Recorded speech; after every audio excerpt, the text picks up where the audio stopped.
Okay, so this will be our first lecture video on Chapter 6. Chapter 6 is going to look at cell structure and function.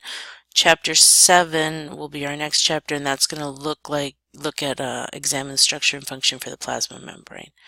So starting us off, just some big overview statements talking about cells. The big thing to take away from here is actually twofold, and it's the middle two bullets of this page, and that's that cells are defined as the unit of life. They are the simplest collection of matter that can be alive, despite being composed of smaller subunits, organelles, that we'll talk a lot about. The cell itself is, as far as we break it down, we say that is the basic unit of life.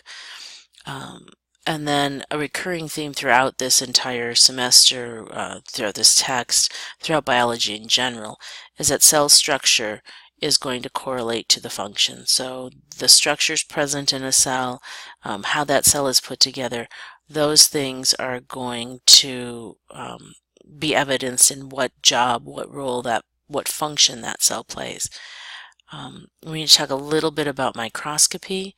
So we use microscopes to see things that are too small to see just by looking at them, with the naked eye. Light microscopy, we're going to look at light microscopy. We're going to compare it with electron microscopy, both scanning and transmission. But light microscopy is used with light and magnifying lenses, and we increase the magnification of an image, and we use a light source to allow us to see it more clearly.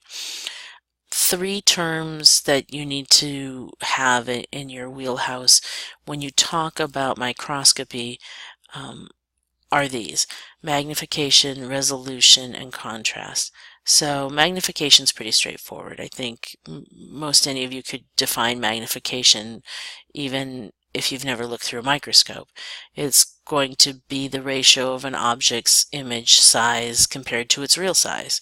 How many times did we blow it up? It's like the zoom function, if you will. Resolution is a measure of clarity. Think of your camera, and it's that pixelated clarity. So people tend to want bigger megapixel cameras or bigger megapixel images. And that's what we're talking about here, is that as we increase the resolution or we increase the clarity, we can see two distinguishable points that are very close together. As we limit resolution or we limit that pixelatedness in your camera, you lose that differentiation. You lose the ability to tell two separate objects. Contrast allows us to see visible differences in parts of a single sample, in this case within a cell or within a tissue. Often in light microscopy, we often accomplish this with staining. So this image is from the text. It's just to give you some perspective about what we can see with the naked eye, when we start using light microscopes, and when we start to use, or when it's appropriate to use, an electron microscope. Just images again from the text. Notice the difference. This is one that's usually pretty unique, or not unique, but it's one of the first things that students in labs see, is they notice how much contrast and how much more visible this cheek cell with its nucleus and its bacteria become by just adding a single drop of methylene blue. And then you can move through and look at these other forms. The text does a really nice job about explaining the difference that you're seeing here. I'd like to move ahead and just, since we've talked about light microscopy, I'd like to pick up on the electron microscopes. So there are two basic types that we talk about in biology. One being the scanning electron microscope and the other being the transmission. So scanning electron microscopes are going to focus a beam of electrons onto the surface of a specimen. And what we're going to get back from that beam of electrons is we're going to get back a 3D image of the surface of whatever it is we're attempting to see. Transmission electron microscopes, Transmission electron microscopes are a little bit different. in that still using a focus beam of electrons, but they're going to penetrate through the specimen. So we're no longer going to see the surface, but we're going to see inside. And the next image that I've got for you will help with that. So in this case, this is a scanning electron micrograph. What we're seeing is we're seeing the surface of cilia. We're seeing some of the texture on the surface. We're seeing the individuality between from one cilia to the next. And on the bottom image, what we're looking at is we're looking at a transmission electron microscopy image. And in that case, that beam of electrons has gone inside the cilia. So what we're seeing is what's in the cilia.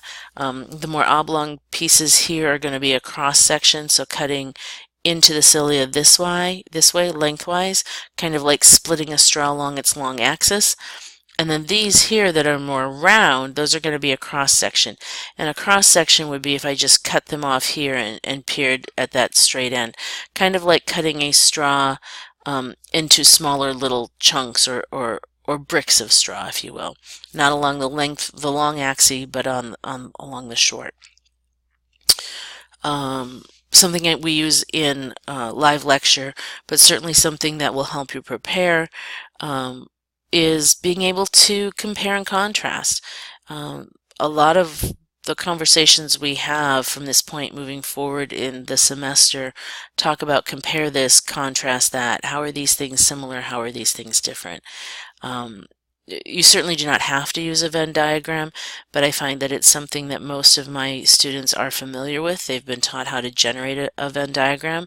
So I put it there just as a reminder, if you've not been, anytime you see a compare and contrast question, it's a great way to tackle it. Even if you're just doing notes to yourself first of, okay, what do I want to talk about? The Venn is a great way to organize those thoughts before you put them down on paper. And then you should be able at this point to define magnification, resolution, and contrast, how they apply to microscopy, and what those things actually mean for an image. I'm going to take a break here. We'll end this first video from Chapter 6, and then we'll pick back up with eukaryotic cells.